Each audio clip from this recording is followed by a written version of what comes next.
Oke, baik. Bismillahirrahmanirrahim. Assalamualaikum warahmatullahi wabarakatuh.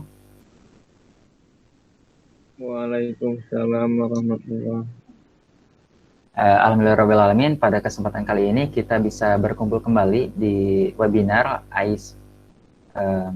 Tak lupa, marilah kita panjatkan salam ke junjungan alam, Wassalamualaikum. Sebelumnya, perkenalkan nama saya Nur Fajar. Saya di sini diamanahi sebagai host untuk webinar AIS kali ini. Webinar AIS kali ini kita akan diisi oleh pemateri yaitu Pak Aradea, Pak Dr. Aradea, Sarjana Teknik Master Teknik, dengan materi yaitu pengenalan dasar sistem adaptif. Nah, pada webinar kali ini kita akan dimoderatori oleh Bang Fajar Herdian. Nah, untuk mengefektifkan waktu, marilah kita buka webinar AIS kali ini dengan ucapan basmalah bersama-sama. Bismillahirrahmanirrahim. Selanjutnya masuk ke acara inti, yaitu pemaparan materi dan juga sesi diskusi yang akan dipandu langsung oleh Bang Fajar Herdian. Waktu dan tempat saya persilahkan. Baik, terima kasih Nur Fajar atas izinnya untuk membuka acara. Pada seluruh rekan-rekan, selamat siang menjelang sore. Pada kesempatan kali ini kita dapat berkumpul meskipun berkumpul secara virtual, tapi kita masih dapat bersilaturahmi dalam rangkaian kegiatan AI Research Siliwangi. Pada kesempatan kali ini saya mendapat amanah menjadi moderator dalam rangka webinar series, yaitu dengan judul sistem adaptif yang akan diisi oleh Dr. Aradea. Bapak Aradea, selamat siang Pak Ara.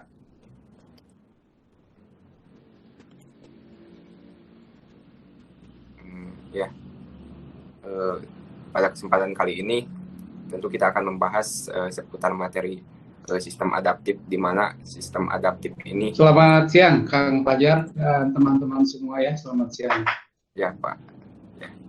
Gimana Pak kabarnya Pak? Sehat? Alhamdulillah ya, dalam masa-masa ini kita sedang mengalami masa pandemi, tapi alhamdulillah dalam keadaan berpuasa ini kita banyak berlatih ya, banyak berlatih untuk bersabar dan lain-lain lah, termasuk untuk tetap jaga kesehatan ya, Kang Fajar, Kang Nur Fajar dan teman-teman yang lain. Mangga silakan. Ya, pada kesempatan kali ini kita akan berdiskusi secara daring mengenai materi sistem adaptif. Mungkin sedikit pembukaannya. Sistem adaptif ini kurang lebihnya seperti salah satu bidang keahlian dari neural network itu, dari NN.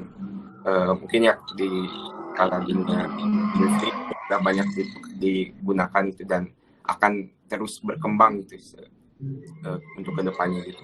Mungkin ya untuk lebih enaknya kita berdiskusi dan akan dipandu langsung oleh Bapak Dr. Aradea, karena dengan beliau kita akan usut sampai tuntas terkait materi sistem adaptif ini. Pada Pak Aradea, waktu dan tempat saya persilahkan. Baik, terima kasih Kang Fajar ya, dan Nur Fajar serta teman-teman semua yang sudah hadir. Hari ini sharing kali ini kita akan mencoba tentang kajian dari sistem adaptif ya. Baik, saya share dulu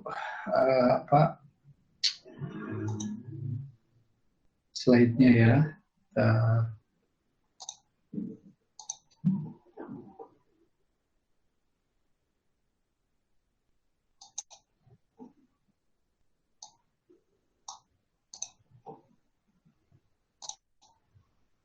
Gimana, udah muncul slide-nya? Sudah Pak, ada. Bentar ya, saya coba. Oke, udah muncul ya? Udah Pak. Baik, kita mulai saja ya teman-teman semua. Jadi intinya sharing kali ini kita akan melihat apa itu salah satu pengetahuan dasar dalam intelligent informatics, terutama di bidang artificial intelligence kita ya di Siliwangi ini. Jadi memang setiap muatan atau ciri khas dari AI itu setiap tempat itu berbeda-beda ya, sangat tergantung dari beberapa hal lah yang terkait dengan ciri khasnya masing-masing, termasuk di kita disesuaikan dengan satu sumber daya, kedua juga tujuannya ya, dan beberapa hal terkait dengan ciri khas kita. Nah, salah satunya adalah sistem adaptif gitu. Baik, ini adalah riwayat ya atau informasi tentang saya. Jadi secara umum memang riset saya terkait dengan artificial intelligence, namun fokusnya diarahkan untuk spesifikasi kebutuhan perangkat lunak otomatis ya, dan ini ada beberapa spesifikasi dari bidangnya. Kemudian ini riwayat dari sekolah ya, kemudian ini ada beberapa link yang bisa kita jadikan tempat untuk berdiskusi lebih jauh. Baik, kurang lebih kita akan bicara tentang yang pertama adalah deskripsinya dulu ya, keilmuan itu sistem adaptif seperti apa. Yang kedua nanti kita lihat muatan yang ada di dalam sistem adaptif itu apa saja, termasuk alat pendukung atau tools yang bisa kita gunakan. Dan tidak lupa, karena memang target diskusi atau sharing kita kali ini adalah untuk mengenali ya area riset yang ada dalam setiap pengetahuan dasar. Nah, di sini juga akan kita bahas tentang area risetnya, termasuk beberapa contoh pengembangan ya dalam dunia nyata. Dan terakhir kita coba nanti berdiskusi. Nah, kurang lebih seperti ini ya, akan kita coba lihat hari ini kita berdiskusi. Baik, yang pertama adalah kita lihat dulu latar belakang. Nah, begini, sebuah keilmuan, sebuah bidang kajian itu lahir tentu sebagai jawabannya dari apa yang ada dan menjadi masalah lah di sekitar kita ya, di lingkungan sekitar kita. Nah, termasuk sistem adaptif ini salah satunya terlahir atas adanya kompleksitas dan ketidakpastian. Sebenarnya dua kata kunci ini ya, adanya kompleksitas dan ketidakpastian di lingkungan sekitar kita. Bahkan kita juga sudah menjadi saksi hidup ya perkembangan dari keadaan ini, dan kita merasakan sampai detik ini. Salah satunya ya, kondisi pandemi ini kan kondisi ketidakpastian yang kita tidak memprediksi jauh-jauh hari. Nah, jadi lingkungan inilah yang sebetulnya menjadikan perlunya kita belajar lebih jauh tentang memahami setiap sistem yang ada di lingkungan kita, karena itu terkait dengan tidak dapat diprediksi ya, keterlibatan ragam unsur. Nah, ini juga ya kebutuhan otomatisasi penuh atau full otomatisasi. Nah, sekarang kan era digital ya, semuanya membutuhkan kebutuhan ini, termasuk perkembangan perangkat keras ya, ubiquitous computing, dan terutama sistem global dan terdistribusi. Nah, inilah beberapa kondisi, beberapa hal yang memicu kita harus coba belajar ya, bagaimana untuk mengimbangi. Yang kedua adalah bagaimana kita bisa memberikan kontribusi terhadap keadaan ini dan menjadi solusi. Jadi kalau kita lihat sebetulnya problemnya itu terkait dengan penanganan perubahan. Apa yang kita bahas barusan ya dari lingkungan ini, terlibatan ragam unsur ya, lingkungan tidak bisa diprediksi, kebutuhan otomatisasi dan lain-lain. Hal ini adalah intinya bagaimana kita menangani perubahan. Nah, perubahan itu tentu kalau kita bicara informatika adalah sistem ya, sistem yang terkait dengan bagaimana manusia beraktivitas. Cuman ini tetap terinspirasi dari manusia itu sendiri. Nah, sebagai contoh nih ya, secara umum, secara teori saya mengambil dari salah satu referensi. Intinya perubahan yang ada di sekitar kita itu bisa kita kategorikan 3 tipe perubahan. Pertama adalah perubahan yang dapat diramalkan. Nah, ini ya. Jadi ke depan kita sudah bisa meramalkan akan ada perubahan seperti apa. Makanya kalau ini tentu sudah bisa diprediksi ya. Yang kedua juga perubahan ke depan yang dapat direncanakan, tentu ini untuk perbaikan dan lain-lainnya. Dan terakhir adalah perubahan yang tidak terduga dan mengandung ketidakpastian. Nah, kalau kita lihat dari 3 tipe ini, sebetulnya kalau yang 2 ini tidak jadi masalah ya, karena kita sudah bisa mengantisipasi. Artinya gini, perubahan yang dapat diramalkan, dan perubahan ke depan yang dapat direncanakan. Artinya, perubahan yang terjadi ini bisa merupakan perbaikan, satu. Kedua, juga untuk mengantisipasi kebutuhan ke depan, sehingga kita perlu merubah, ya, atau upgrade lah kalau dari sistem keinformatakan kita, ya. Nah, justru yang jadi problem itu ini, perubahan yang tidak terduga dan mengandung ketidakpastian, karena kita tidak bisa memprediksi seperti apa ke depan, dan itulah tugas kita, ya, sebagai kaum informatikawan, bagaimana kita mencoba selaras dengan alam, ya, selaras dengan beberapa persoalan termasuk penyelesaiannya. Nah, kurang lebih ini mari kita lihat lebih jauh, ya. Jadi fokusnya memang perubahan yang tidak terduga dan mengandung ketidakpastian. Baik, kita lihat sekarang karena kita ada di area atau kelompok riset AI, ya. Jadi kita lihat dulu dari posisi atau keluarga lah. Kita melihat keluarganya, ya, anggota keluarga. Jadi sistem adaptif ini merupakan salah satu anggota utama, ya, dari kecerdasan buatan, dan nah ini yang penting lainnya juga menjadi salah satu akarnya, root dari keilmuan artificial intelligence. Dan tentunya banyak sekali, ya, banyak sekali teori, banyak sekali pendapat, termasuk banyak sekali referensi yang menyatakan sistem adaptif itu pertamanya lahirnya seperti apa. Nah, itu sangat tergantung dari apa yang kita baca. Cuman kalau kita hubungkan dengan kelompok riset kita, AI, nah kita lihatnya sumbernya salah satunya dari ini, ya. Baik, sebelum masuk lebih jauh ke sistem adaptif, kita coba ingatkan lagi memori kita, ya.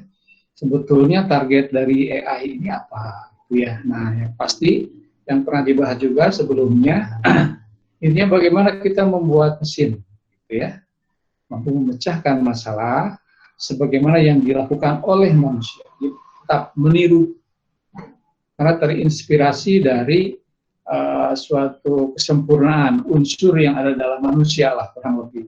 Nah, sehingga bagaimana AI ini bisa meniru seperti itu, ya. Yang pertama, yang kedua adalah terkait dengan perangkapnya, yaitu sebuah komputer digital atau robot, bagaimana nanti ini mengerjakan tugas-tugas yang berkaitan dengan kecerdasan, gitu, ya. Jadi meniru juga, selain meniru, fokus ke mengerjakan tugas yang terkait dengan kecerdasan. Dan intinya adalah jika kita belajar tentang AI ini, pertama bagaimana cara membuat mesin tersebut, yang kedua adalah meniru kecerdasan manusia. Nah, oleh karena itu, salah satunya sistem adaptif ini juga bagaimana kita meniru manusia. Nah, kita sebagai manusia, ya, tentu diberi kemampuan, diberi unsur, dan diberi beberapa komponen utama bagaimana kita itu sebetulnya lahir di semesta ini dan bisa berkontribusi. Tentu kalau tujuan kita adalah sebagai manusia yang cerdas tadi, ya, karena kita banyak dituntut dan kita juga banyak menjadi inspirasi untuk sebuah keilmuan, maka bagaimana kita mengamati sebuah kondisi yang ada di lapangan, kemudian kita beradaptasi dan menyelesaikan masalah yang ada. Kurang lebih seperti itu, ya. Nah, kita lihat nih sebagai gambaran, saya mengambil dari Turban 2005, ya, inilah pohon dari pohon AI atau pohon AI atau pohon kecerdasan buatan. Nah, ini tahun 2005, ya, berarti sekarang sudah berkembang lagi ini. Dari mulai batangnya, ya, kemudian rantingnya, daunnya, bahkan buah-buahnya juga ini sudah semakin rindang, gitu, ya. Nah, di mana sebetulnya sistem adaptif ini? Ini kan beberapa istilah yang populer, ya, yang sekarang teman-teman sudah mulai menikmati lah dengan kajian-kajian ini, ya. Oke, baik, kita lihat di mana sistem adaptif itu. Jadi sistem adaptif adalah salah satu akar dari pohon AI yang menutrisi unsur pohon. Nah, jadi kalau kita lihat, nah ini, ya. Jadi sistem adaptif itu Cara membacanya dari sini nih, A, B, C, D, dan seterusnya ini ke bawah. Jadi sebuah bidang di computer science ya, yang terkait bagaimana bisa menutrisi seluruh unsur yang ada dalam pohon AI ini. Nah, memang salah satu kajian yang menjadi inspirasi awal ada di neural network ya untuk sistem adaptif ini, sebagaimana Kang Fajar tadi bilang. Tapi selain itu juga karena ini jadi akar, dia bisa menutrisi untuk seluruh kebutuhan unsur-unsur pohon ini ya. Misalkan yang sekarang lagi ramai nih tentang machine learning. Nah itu kan bagaimana membuat sebuah self learningnya. Nah itu kan kajian dari adaptasi, bagaimana dia bisa belajar secara sendiri ya, self. Kemudian juga untuk robotika ya dan lain-lain lah, expert system, fuzzy logic, bahkan game, genetic algoritma itu sendiri dan lain-lain. Jadi kurang lebih fokus dari sistem adaptif ini bagaimana sifat-sifat dari setiap unsur dalam pohon AI ini dia bisa memiliki kemampuan untuk beradaptasi. Intinya begitu. Ya. Nah, kalau kita lihat dari bidang keilmuan kita, informatika, seperti sudah dibahas pada awal pertemuan rangkaian diskusi daring ini ya, kalau kita melihat definisi dari informatika sangat banyak, cuman secara fundamental bisa kita artikan sebagai informasi dan otomatika. Nah, justru sifat dasar dari AI ini adalah diotomatisasinya atau self tadi ya, bagaimana melakukan ini otomatika, otomatisasi atau bagaimana membuat dia bisa self ya, self. Jadi bagaimana dia bisa melakukannya sendiri. Nah, kemudian sifat dari istilah self bintang juga ya ini dirujuk untuk mengembangkan berbagai kemampuan adaptasi sebagai sistem yang otonom. Nah, nanti ada kaitan nih. Jadi istilah self dan otonom ini sangat erat ya kaitannya, dan kenapa lahir sekarang sebuah kajian yang bisa menjadi varian dari sistem adaptif. Dan kemampuan adaptasi ini juga untuk menjawab beragam tantangan sistem yang beroperasi di terbuka, dinamis, dan terbayang tadi ya. Nah, oleh karena itu sebetulnya kalau kita lihat inilah ya dari sistem adaptif jika di posisi pohon AI atau AI. Nah, dengan demikian sebetulnya ini bisa menjadi peluang ya untuk penelitian teman-teman, apapun itu nanti unsur pohonnya ya, atau bahkan domain dari pohon ini. Nah, yang penting bagaimana kita memasukkan unsur-unsur adaptasinya. Itu tergantung dari nanti kebutuhan apa gitu ya. Baik, kemudian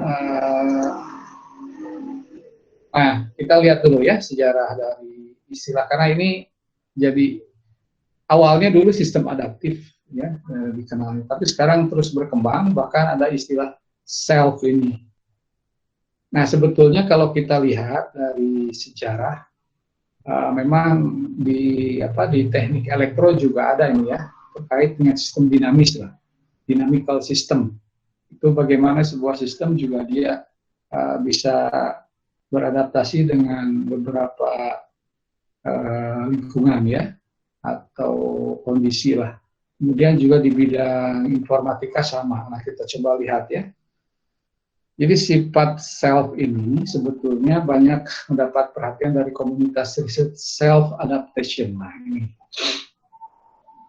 Cuman ini memang baru lahir ya, bukan baru-baru sekarang, tapi artinya istilah self ini menjadi perhatian para komunitas riset, termasuk nanti ada beberapa komunitas riset yang lain. Ya, nah sebagai contoh nih. Jadi sistem adaptif itu saat ini dikenal juga dengan istilah self adaptif. Dan kondisi ini juga terkait dengan autonomic computing ini, ya, atau komputasi otonom.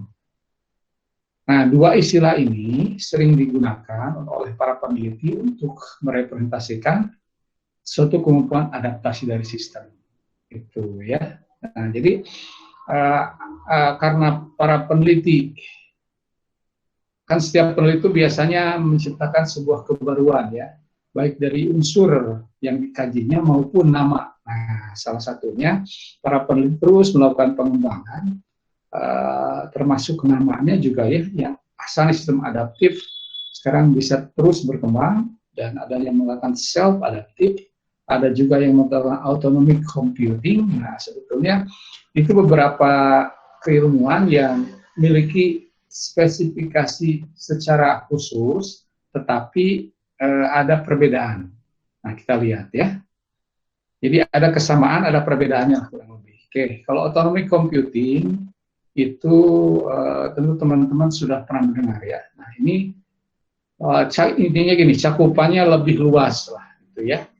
Jadi mencakup seluruh lapisan arsitektur sistem, dari mulai perangkat lunak sampai perangkat keras. Nah, itu autonomic computing. Nah, makanya di sini juga keilmuan tentang teknik komputer ya, atau computer engineering dibutuhkan, karena tidak bicara tentang software saja, tapi adanya perangkat keras. Itulah bidang kajian autonomic computing.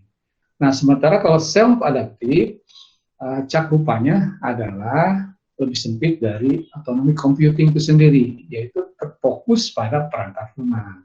Nah, oleh karena itu, maka bisa dikatakan juga bahwa self adaptive ini adalah bagian dari autonomic computing. Nah, itu ya. Jadi teman-teman mulai hari ini bisa membedakan apa itu autonomic computing, apa itu self adaptive. Jadi itu kemudian, nah justru lahirnya bidang-bidang self adaptive ini ya, atau apa, upaya-upaya atau motivasi yang memicu di bidang penelitian autonomic computing inilah yang memicu para peneliti untuk mengembangkan perangkat lunak dengan kemampuan self adaptive. Jadi memang inspirasi awalnya adalah terlahir dari autonomic computing ini, dan ini juga sudah cukup tua gitu ya, bidang keilmuan yang cukup tua pada saat bagaimana sebuah seluruh lapisan arsitektur sistem bisa dikendalikan.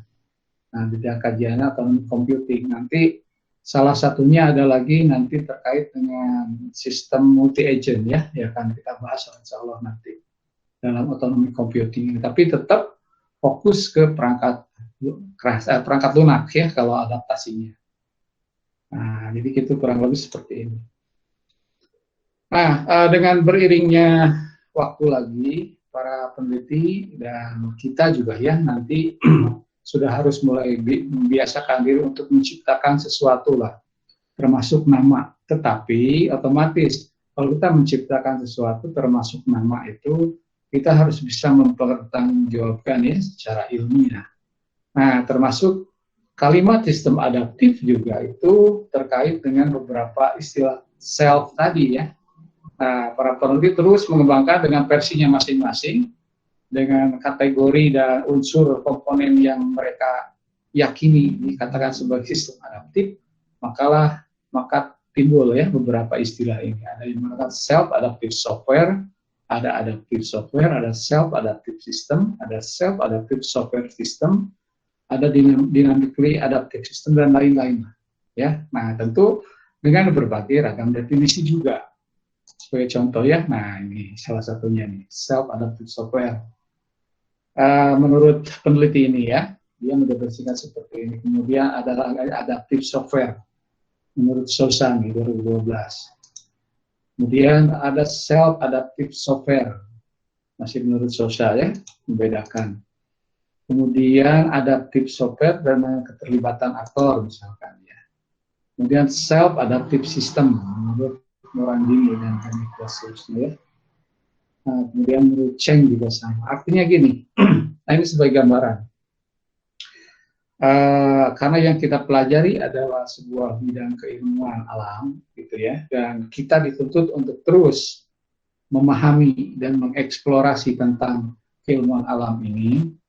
Jadi target ke depan itu bagaimana kita menciptakan dan mendefinisikan suatu bidang kajian hasil dari penelitian kita.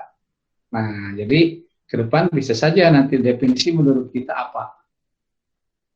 Tentu ini harus melalui proses-proses yang ilmiah ya, dari mulai tahapan penelitiannya, kemudian nanti publikasinya juga, sehingga diakui oleh komunitas bidang keilmuannya. Tidak hanya untuk sistem adaptif ya, tapi untuk semua bidang lah, semua bidang keilmuan yang kita teliti.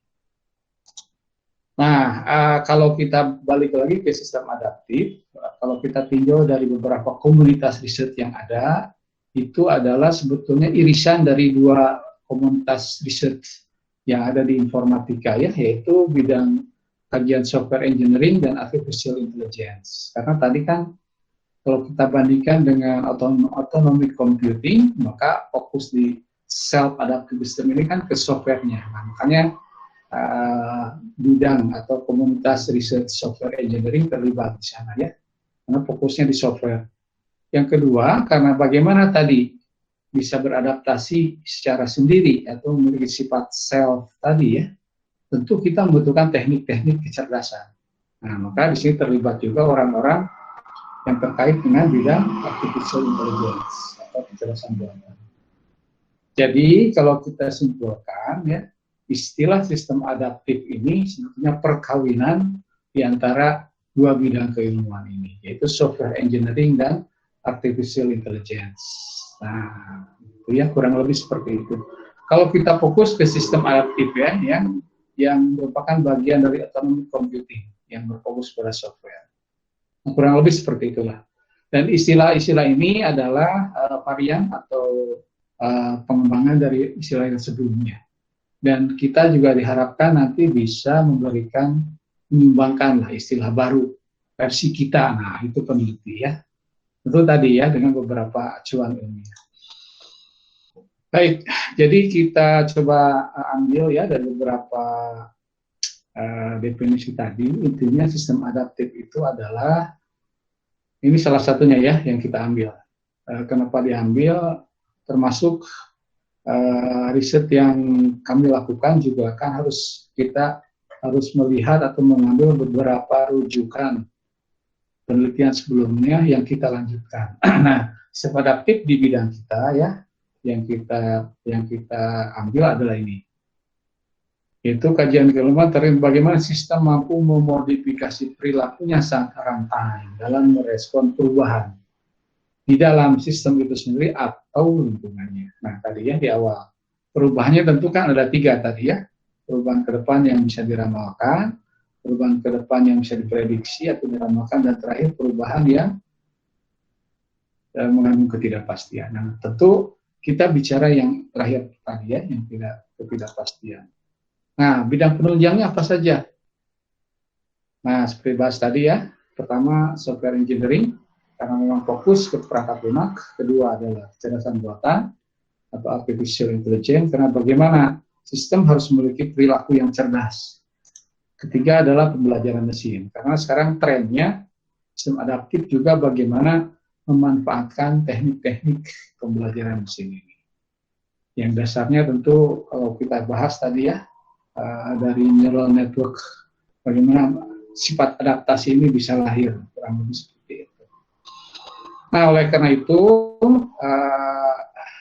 idealnya nanti kalau kita mencoba meneliti ini, teman-teman sudah mengambil atau belajarlah tentang ini ya, walaupun kita bisa belajar sama-sama juga. Oke, fokus ke masalahnya sekarang, ketidakpastian. Jadi intinya adalah kalau kita melihat ya, ketidakpastian dari sudut pandang sistem adaptif ini adalah definisinya lebih inilah ya. Jadi keadaan ketika sistem tidak memungkinkan untuk mengetahui yang mana dari 2 atau lebih alternatif konfigurasi sistem untuk dipertahankan. Jadi gini, sistem ini bingung gitu ya. Samalah seperti manusia. Kita ya dihadapkan pada beberapa alternatif pilihan, tetapi kita tidak bisa memutuskan mana yang paling baik yang kita ambil. Nah, itu ya. Karena kenapa nih bisa terjadi itu? Nah, ini ya. Misalnya ada requirements yang hilang atau ambigu, asumsi yang salah, atau fenomena yang tidak dapat diprediksi ya, kondisi yang tidak terpecahkan dan lain-lain. Nah, artinya bagaimana kita bisa menetapkan perilaku nanti ya yang paling sesuai pada saat berbagai kondisi lingkungan selama runtime. Runtime itu jadi eksekusi sistem terus berjalan, tapi sistem dia bisa memodifikasi perilakunya sendiri, berubah sendiri gitu ya, tanpa mengganggu operasi saat runtime, saat berjalan. Jadi tidak ada jeda dulu gitu ya. Misalnya kalau ada penyembuhan atau modifikasi perilaku, sistemnya tidak berhenti dulu, terus berjalan, tapi dia terus memperbaiki. Kurang lebih seperti ini. Kita coba lihat ya. Jadi sistemnya bingung gitu ya. Apa nih? Ini ada alternatif yang bisa diambil 2 atau lebih ya, tapi sistemnya cukup kebingungan bagaimana menentukan alternatif terbaik di antara yang terbaik. Itulah pilihan ya. Nah, kalau manusia kan bisa istiharoh. Nah, ini juga bagaimana kita mengembangkan sistem adaptif dengan model istiharoh misal. Itu bisa jadi kajian ya. Karena harus memilih di antara 2 alternatif konfigurasi yang terbaik di antara yang paling baik. Penyebabnya adalah kenapa sistem itu bingung. Nah ini. Jadi requirements yang hilang atau ambigu itu kan bagaimana kita mengembangkan sebuah software dari sebuah masih ingat ya, fungsional system sama non-fungsional requirements. Nah itu. Jadi sudah dipersiapkan awalnya, cuman pada saat berjalan syarat ini hilang atau tidak memenuhi lah, atau ambigu gitu ya, atau terjadi asumsi yang salah. Jadi menurut prediksi kita, pada saat sistem berjalan itu bisa terjadi sesuatu, tetapi ternyata salah, atau ada fenomena yang tidak terduga ya, atau bahkan ini yang cukup ini ya, informasi tidak lengkap, tidak konsisten, sehingga pengetahuan dari sistem itu sendiri menjadi tidak lengkap. Makanya bingung gitu ya. Bagaimana nih penyelesaiannya? Oke, berarti yang pertama adalah ini akan terkait dengan konteks. Konteks itu kan kontekstual, apapun yang terkait dengan lingkungan ya. Yang kedua kejadian atau keadaan, asumsi lingkungan. Ini intinya menyebabkan pengetahuan tadi ya tidak lengkap atau tidak konsisten sehingga sistem tidak dapat membuat keputusan. Tadi bingung. Nah, di sini peran sistem adaptif itu bagaimana pertama misalkan bisa membuat sebuah pemodelan tentang ketidakpastian itu sendiri. Nah, ini terkait dengan beberapa bidang kajian ya. Ini sudah satu penelitian. Nah, bahkan ini pernah dibahas oleh Bu Irani ya, memodelkan pemodelan sebuah kondisi formal gitu ya. Jadi dengan model matematika kita bisa melakukan persiapan ya, atau memodelkan kondisi ketidakpastian sebelum dieksekusi berjalan, kita lihat dulu seperti apa modelannya. Atau yang kedua misalnya kita bisa bagaimana cara menumbuhkan pengetahuan terbatas saat runtime tadi ya. Karena informasi tidak lengkap, tidak konsisten, nah maka di sini bagaimana kita menumbuhkan pengetahuan itu pada saat runtime, tentunya hasil dari sensor ya, sistem saat berjalan. Kemudian jangan lupa bagaimana juga kita bisa membuat adaptasi pada ragam tingkat abstraksi pengetahuan. Nah, kalau kita belajar tentang bagaimana mengembangkan pengetahuan supaya tumbuh gitu ya saat berjalan, berarti kita juga harus mengkonfigurasi ini ya, bagaimana tingkat abstraksinya dari setiap tingkat pengetahuan itu. Nah, pernah dibahas ya di awal ini ya, berdasarkan fakta, data, kemudian pengetahuan, wisdom, terakhir intelligence. Nah, bagaimana kita mengembangkan itu? Kemudian hal penting lainnya karena bagaimana keinginan manusia juga ya, atau pakar dari manusia itu bisa terlibat, bagaimana kita juga bisa mengakomodasi preferensi dalam sebuah kajian sistem tadi ya. Seperti itu.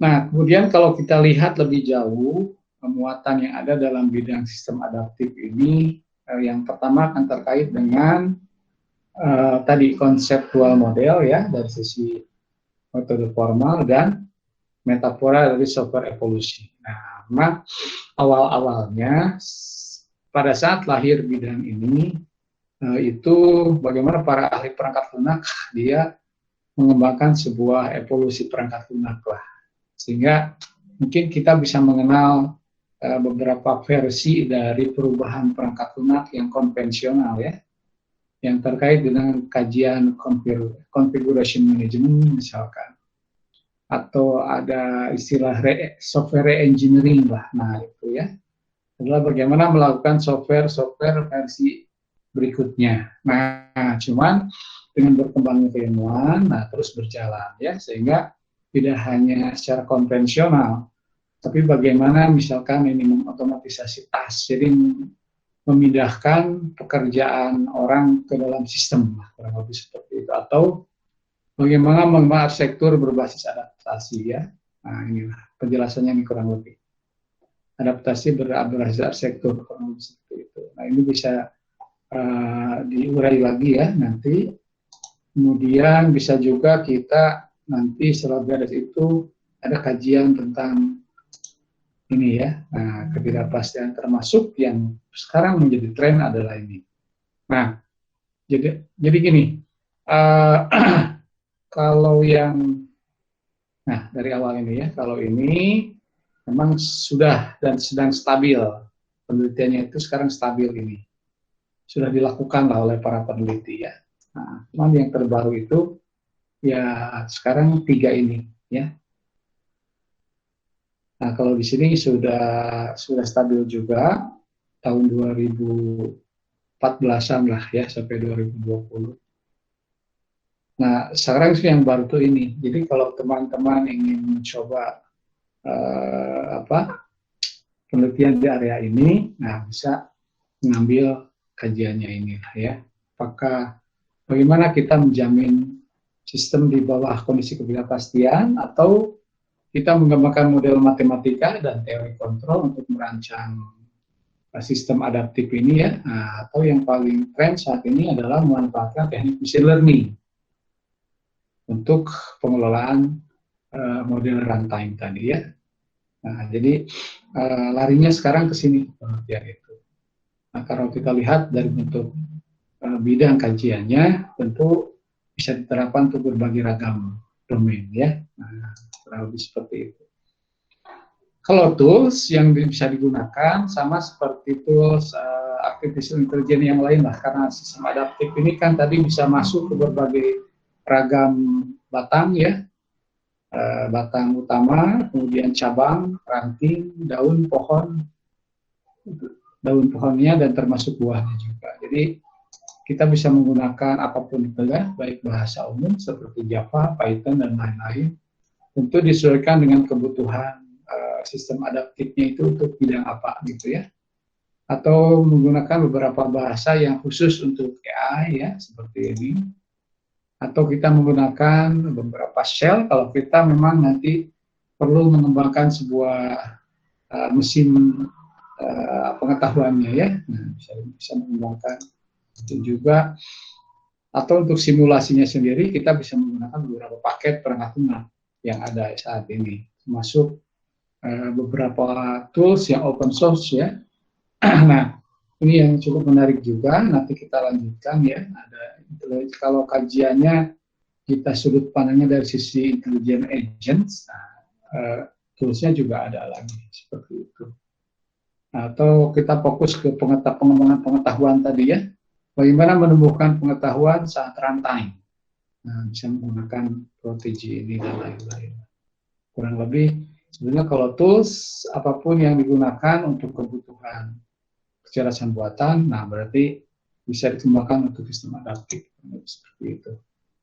Nah, kemudian kalau kita urai dari dimensi ya atau area penelitian. Nah, coba kita lihat ya. Nah, ini kan istilah-istilah yang terus berkembang ya oleh peneliti itu sendiri. Cuma memang akarnya itu sistem adaptif atau self-adaptive system. Terus ya, bahkan kita juga nanti bisa menambah di sini versi kita ya. Kalau kita lihat, nah kita nanti mau menelitinya di area mana? Misal, apakah di dimensinya, atau di requirements, atau di processingnya, atau di engineeringnya, atau di jaminan. Nah, ini adalah beberapa pendekatan yang bisa digunakan, ya. Ini kategori ada utama, ada umum, ada khusus. Nah, ini adalah mekanisme atau pendekatan yang bisa kita gunakan untuk mengembangkan sebuah sistem adaptif. Sebetulnya kalau untuk TAS1 ya, kita bisa cukup mengambil satu, misalkan di area mana, pendekatannya satu, terapkan sudah selesai. Gitu ya. Kurang lebih seperti itu. Nah, kalau kita, ini penjelasan yang tadi ya, misalkan tentang dimensi. Salah satu aja nih, penyelesaian beberapa goal yang berpotensi saling bertentangan. Nah, ini kalau kita belajar AI tentang sistem multi-agent, bagaimana agent itu, kan tidak hanya satu ya, dalam sebuah sistem, tapi bisa satu juga bisa. Cuman kalau sistemnya dikembangkan oleh multi-agent, berarti lebih dari satu. Dan setiap agent pasti punya goal. Dan goal-nya ini bisa bertentangan. Jadi bagaimana mengatur goal sistem agent itu, kapan harus bekerja sendiri, kapan harus bekerja sama. Contoh aja salah satu, itu udah jadi kajian ini ya. Belum yang lainnya. Kalau kita main di persara, kita mengembangkan bahasa baru misalnya, atau kita membuat pelacakan, atau pada engineeringnya kita mengembangkan sebuah pemodelan tadi ya, arsitektur, desain, middleware dan seterusnya lah. Atau di ruang desain, ini ya, dan desain juga kita bisa berperan mengambil salah satu. Atau di processingnya ini ya, nah tren sekarang ini kan control loop, pengenalan pola, nah ini ya. Ini penerapan pola ya terkait dengan pattern recognition nih. Ini sebetulnya kita bisa ngambil salah satu aja dari ini, gitu ya, untuk kajiannya. Atau kita post di verifikasi dan validasi runtime. Jadi karena sistem adaptif tadi ya, bagaimana sistem beradaptasi, berubah, tapi tidak mengganggu sistem yang sedang berjalan. Nah, oleh karena itu, termasuk verifikasi validasinya juga dilakukan saat runtime. Jadi tidak off dulu ya, terus on gitu. Kurang lebih seperti itu. Nah, ini ada beberapa contoh. Sebetulnya ini simulasi ya, simulator lah. Jadi kita dalam mengembangkan sistem adaptif untuk simulator misalkan. Kalau kita kaitkan dengan 4.0 sekarang ya, industri 4.0, maka bisa berperan juga sebagai digital twin ya. Jadi kan digital twin itu sifat dari 4.0 yang saat ini bagaimana secara virtual ada, secara nyata juga ada. Makanya twin ini ya, kembar. Itu yang pertama, kita bisa mengembangkan sistem adaptif untuk simulator seperti itu. Yang kedua adalah bagaimana mengembangkan simulator yang disesuaikan untuk kebutuhan ragam terkait robotika yang lainnya. Ya, jadi sebelum diproduksi, sebelum dieksekusi menjadi produk, bagaimana kita membuat simulatornya dulu, gitu ya, untuk mensimulasikan lah, memprediksi seperti itu. Kemudian contoh lain ini adalah pengendaraan ya, kendaraan tanpa pengemudi lah, atau sifat dari bagaimana sebuah kendaraan dia bisa beradaptasi dengan memanfaatkan beberapa fitur sensor yang ada di sini ya, sehingga ada istilah nanti context aware. Jadi sistem kontekstual lingkungan itu dibaca gitu ya oleh beberapa sistemnya, dan kemudian bagaimana dia bisa melakukan perubahan-perubahan. Nah, ini juga kajian menarik ya, untuk kendaraan tanpa pengemudi. Dan sekarang juga kan sudah dikembangkan ya oleh peneliti. Atau untuk domain bencana misal, ini ada bagaimana mengembangkan sebuah sistem yang secara adaptif dia bisa mendeteksi sinyal kebakaran gitu ya, sehingga strategi adaptasi bisa dilakukan. Nah, ini kan pemadam kebakaran otomatis itu sekarang juga sudah mulai banyak digunakan ya. Nah, di sini peran sistem adaptif bisa berperan untuk kebutuhan itu. Atau early warning system misalnya, sebelum bencana terjadi, minimal kita bisa mendapat informasi lah apa yang harus kita lakukan, misalnya seperti itu. Nah, atau di domain kesehatan, sekarang barangkali relevan nih dengan masa pandemi saat ini ya, ini ada beberapa hal untuk monitoring pasien. Jadi selama pasien itu nanti memiliki atau dibekali oleh perangkat medis cerdas, maka bisa termonitor lah kondisinya, kurang lebih seperti itu. Nah, kalau sekarang kan relevan barangkali untuk status orang saat ini ya, terkait COVID-19. Yang penting dibekali oleh perangkat cerdas medis yang ada. Kurang lebih seperti itu.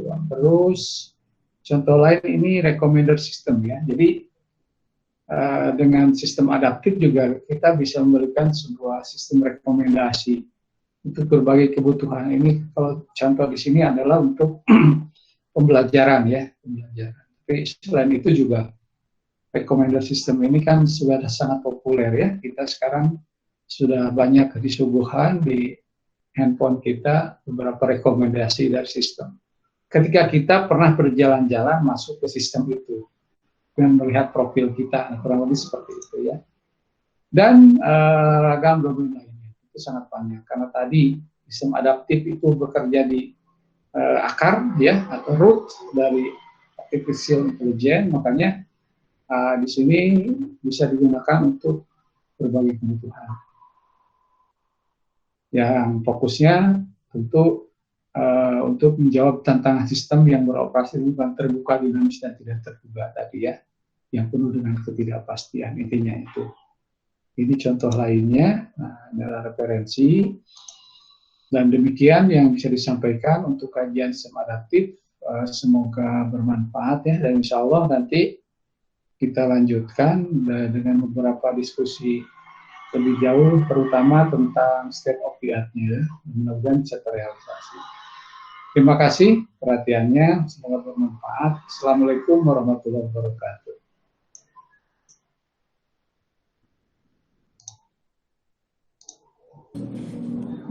Baik. Waalaikumsalam warahmatullahi wabarakatuh. Terima kasih kepada Pak Dr. Aradia yang telah memberikan materinya.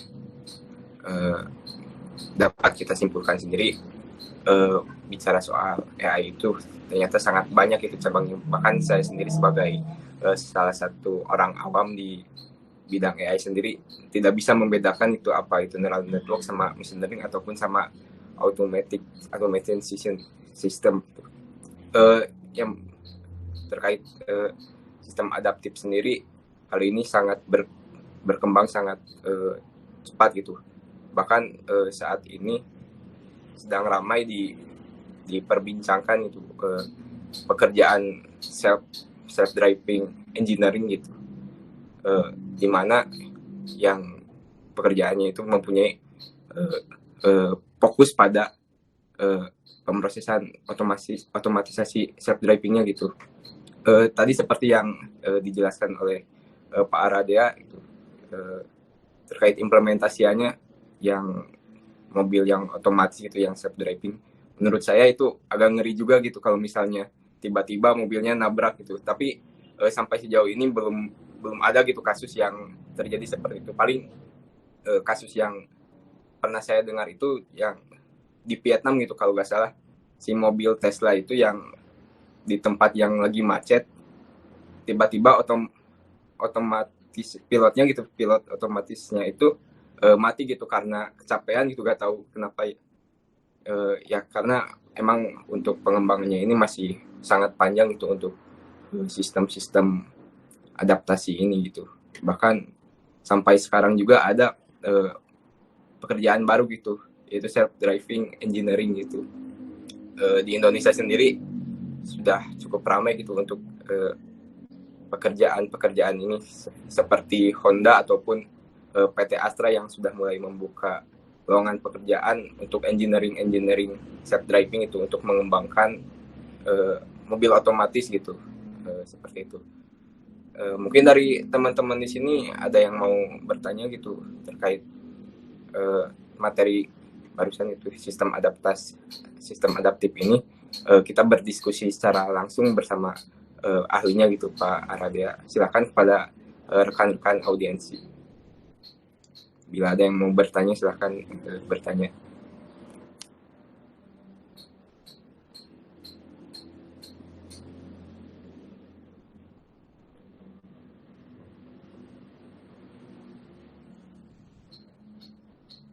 NF mau bertanya, NF?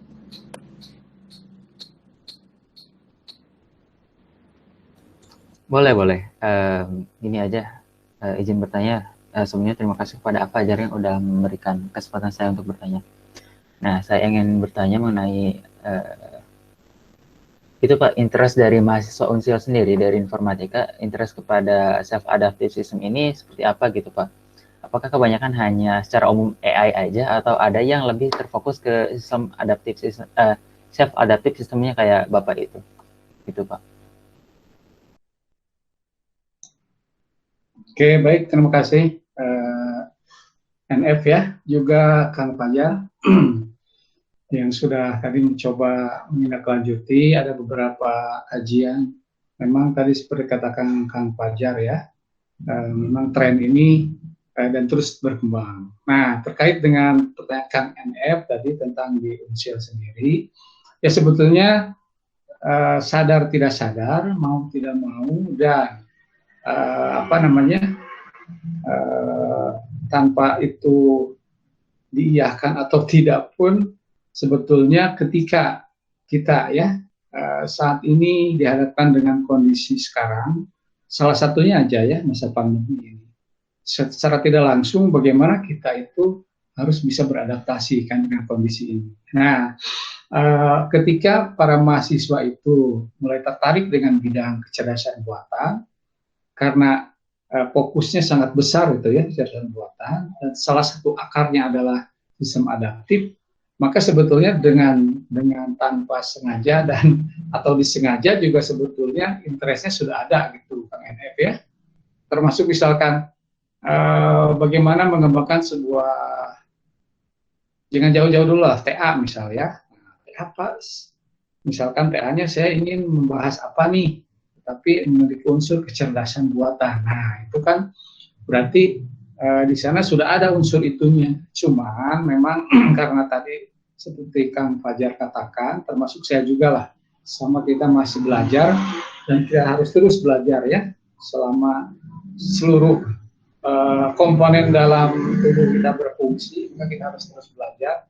Nah, di sana ada beberapa hal yang memang perlu penjelasan. Artinya gini, nah salah satunya webinar AIS ini adalah untuk mengurai itu, gitu ya, bahwa dalam sebuah kajian AI aja sangat luas banget, apalagi informatika itu lebih luas lagi gelantarannya.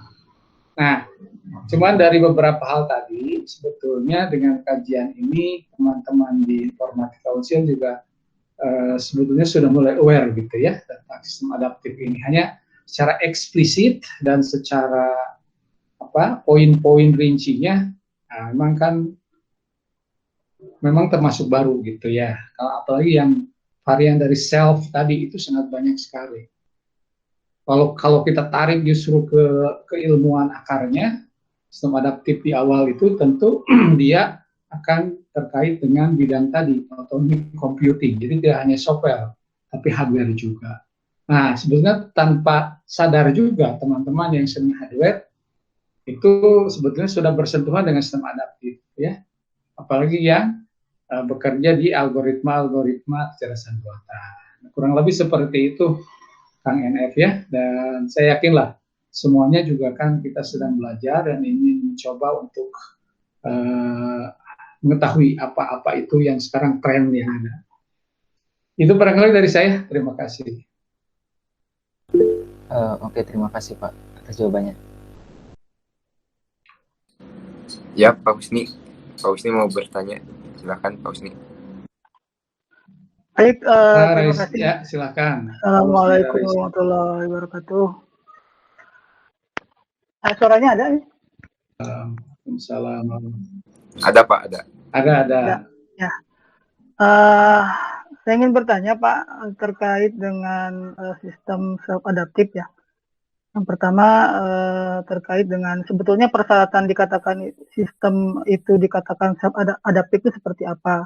Kemudian yang kedua, apakah self adaptif itu apa?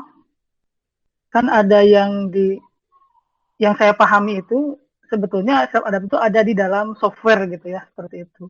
Ataukah sistem secara keseluruhan yang besar gitu. Itu barangkali. Bahkan kalau tadi contohnya misalnya self driving car gitu kan, itu kan gabungan dari beberapa sistem sebetulnya ya, sehingga membentuk sistem self driving car. Nah, apakah harus seperti itu dalam sistem yang besar seperti itu, atau misalnya wujudnya dalam bentuk software seperti itu? Terima kasih, Bang Bayu.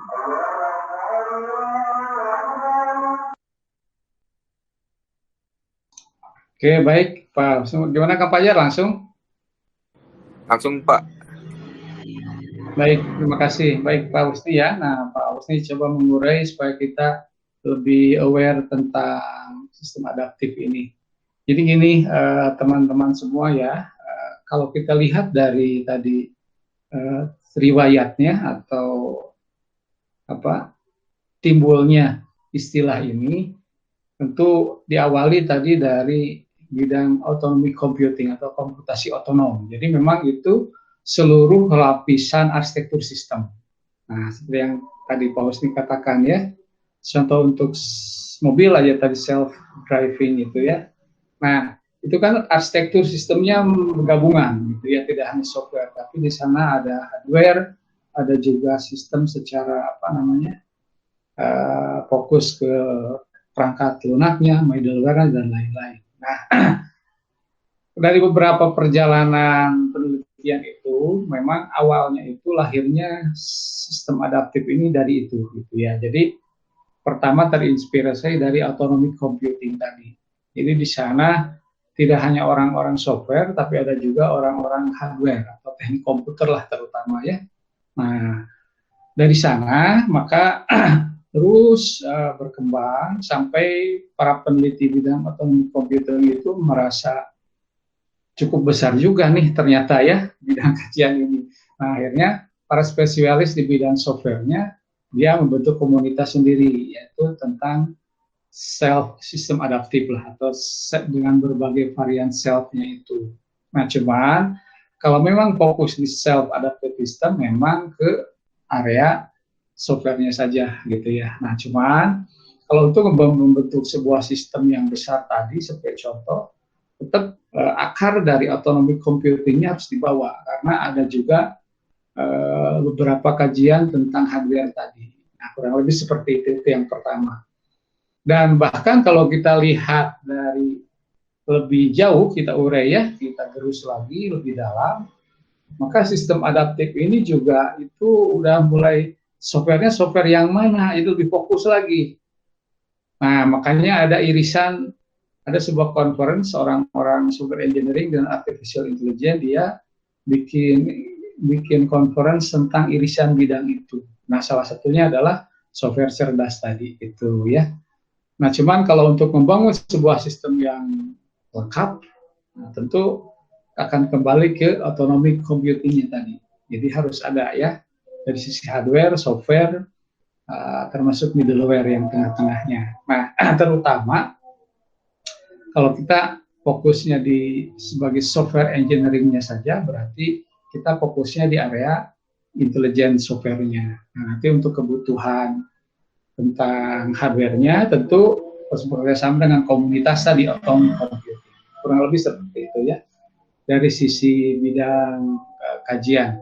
Nah, kalau dari persyaratan sebagaimana sudah dibahas tadi bahwa sistem adaptif itu banyak juga definisinya ya, banyak juga versinya, bahkan kita juga bisa membuat versi sendiri dalam sebuah keilmuan. Cuman secara garis besar intinya adalah bagaimana sistem itu dia bisa memodifikasi perilakunya sebagai respon atas perubahan yang terjadi dalam sistem itu sendiri ataupun lingkungannya. Nah, artinya bagaimana sebuah sistem dia memiliki kemampuan untuk beradaptasi tadi. Dan tentu komponen utamanya juga sangat tergantung dari para peneliti juga ya, bagaimana dia mengembangkan sebuah. Intinya perubahan atau modifikasi perilaku yang dilakukan itu dia tidak mengganggu proses runtime. Jadi runtime terus berjalan dan mesinnya dia berubah di dalam itu, gitu ya, memperbaiki dirinya sendiri. Atau imajinasi, kalau imajinasi lebih jauh lah ya, di film-film fiktif kan itu fiksi ilmiah ya, film fiksi ilmiah itu kan seperti Transformer. Nah itu kan mimpi bagaimana dia merubah perilaku itu misal, atau dan lain-lain lah. Bahkan Avenger ya, Avenger misalkan. Dan memang ide-ide itu juga akhirnya yang tertuang dalam sebuah film itu terwujud ya, ternyata gitu. Seperti dulu lah ada film apa gitu ya, masih imajinasi dan ternyata sekarang sudah. Baik, kurang lebih itu dari saya. Kenalkan kepada Kang Fajar. Silakan Kang Fajar. Baik, terima kasih Pak Arat. Pausnya apa udah cukup puas sama jawaban? Berarti ini intinya mungkin ada di perubahan perilaku ya Pak, yang dikatakan sistem bisa beradaptasi itu ada perubahan perilaku yang tadinya A mungkin jadi B akibat ada sesuatu yang berubah dan ditangkap oleh sistem pada saat runtime, barangkali seperti itu ya. Dan nanti tadi yang memproses, barangkali kan tadi ada kalau misalnya kita menangkap sesuatu dari luar, kemudian di dalamnya ada sebuah proses, nah ada proses tersebut atau inferensi barangkali itu kan bisa berbagai metode di sana, termasuk mungkin machine learning, deep learning dan sebagainya bisa terlibat di sana. Itu barangkali itu Pak tanggapan saya barangkali. Terima kasih Pak. Ya betul. Ya betul seperti itu Pak Husni ya. Jadi memang fokus di inti mesin perubahannya itu bagaimana dia memilih tadi kan. Jadi kalau ketidakpastian itu kan bagaimana tadi sistem kebingungan ya, memilih di antara dua atau lebih alternatif yang ada, bagaimana harus memilih yang terbaik di antara yang paling baik. Nah itu, nah salah satunya tadi ya, mesin yang diuraikan oleh Paulus ini tadi. Kurang lebih seperti itu. Jadi intinya bagaimana kita mengembangkan sistem istikharah. Nah gitulah, memilih di antara yang terbaik untuk kondisi yang paling baik, pilihan. Nah kalau ketidakpastian berarti itu kebingungan sistemnya kan, dia tidak bisa milih di antara dua yang pilihan yang harus diambil, dia tidak tahu seperti apa mana yang terbaik. Nah kurang lebih seperti itu. Demikian, terima kasih Kang Fajar, kembalikan lagi ke moderator. Ya baik, terima kasih Pak. Mungkin dari audiens ataupun dari teman-teman yang lain ada yang ingin ditanyakan lagi atau mungkin disampaikan pada kesempatan webinar ataupun diskusi kali ini, karena ini sesi diskusi, jadi silakan yang ingin berpendapat, kita berdiskusi di saat ini juga gitu. Atau mungkin udah cukup gitu untuk pertemuan kali ini dari teman-teman sini. Kayaknya udah cukup mungkin ya teman-teman, karena sudah tidak ada yang memberikan pertanyaan ataupun diskusi lainnya. Dapat disimpulkan dari materi kali ini ya, inti dari sistem adaptif ini yang pertama itu menimbang dari kompleksitas ataupun dari suatu halangannya, baik itu yang ketidakpastian ataupun yang sebagainya. Tapi sistem adaptif ini lebih condong kepada ketidakpastian, dan seperti tadi yang dikatakan oleh Pak Aradea, sistem adaptif ini akan beradaptasi dan akan mengambil jalan terbaik, atau dengan hal ini beristikharah gitu. Jadi untuk mencari jalan terbaik itu tentunya banyak pertimbangan, tetapi ada juga yang kekurangannya juga, bisa saja error ataupun tidak bisa merespon terkait kompleksitasnya gitu. Itu mungkin terima kasih ya Pak Aradea atas materi yang telah Bapak sampaikan. Mudah-mudahan bisa bermanfaat bagi kita semua, dan untuk Bapak juga semoga Bapak sehat selalu dan bisa memberikan materi ke depannya gitu. Terima kasih. Baik, terima kasih sama-sama ya, Kang Fajar, Kang NF, juga teman-teman yang lain. Mudah-mudahan pertemuan hari ini bermanfaat dan bisa menjadikan minimal lah kita ngobrol-ngobrol santai tapi bernilai untuk pembelajaran kita ya. Semoga bermanfaat dan tetap jaga kesehatan. Mudah-mudahan puasa kita berkah ya, menjadikan kita berlatih lah untuk tadi bisa beristikharah dalam sebuah sistem adaptif. Baik, terima kasih. Ya, baik kepada rekan-rekan juga, terima kasih telah mengikuti webinar hari research ini. Selebihnya saya kembalikan kepada host, pada Anil Fajar. Persilakan. Oke, baik. Alhamdulillahirrahmanirrahim, webinar AIS kali ini telah berjalan dengan lancar gitu ya. Selanjutnya saya ucapkan terima kasih kepada para Dea selaku pemateri gitu, telah men-share ilmunya. Selanjutnya saya terima kasih kepada Bang Fajar yang telah menjadi moderator. Selanjutnya saya terima kasih kepada audiens, Pak Husni, Zeni, sama Riki Indra Gunawan yang telah mengikuti jalannya diskusi webinar AIS kali ini dengan seksama gitu. Terima kasih banget. Selanjutnya saya pribadi minta maaf apabila ada kesalahan yang disengaja maupun tidak disengaja gitu ya. Karena saya juga merupakan manusia biasa yang tidak luput dari kesalahan. Wabillahi taufiq wal hidayah. Wassalamualaikum warahmatullahi wabarakatuh. Waalaikumsalam warahmatullahi wabarakatuh. Oke, izin keluar saya ya. Teman-teman sehat selalu. Ya, tetap semangat. Siap.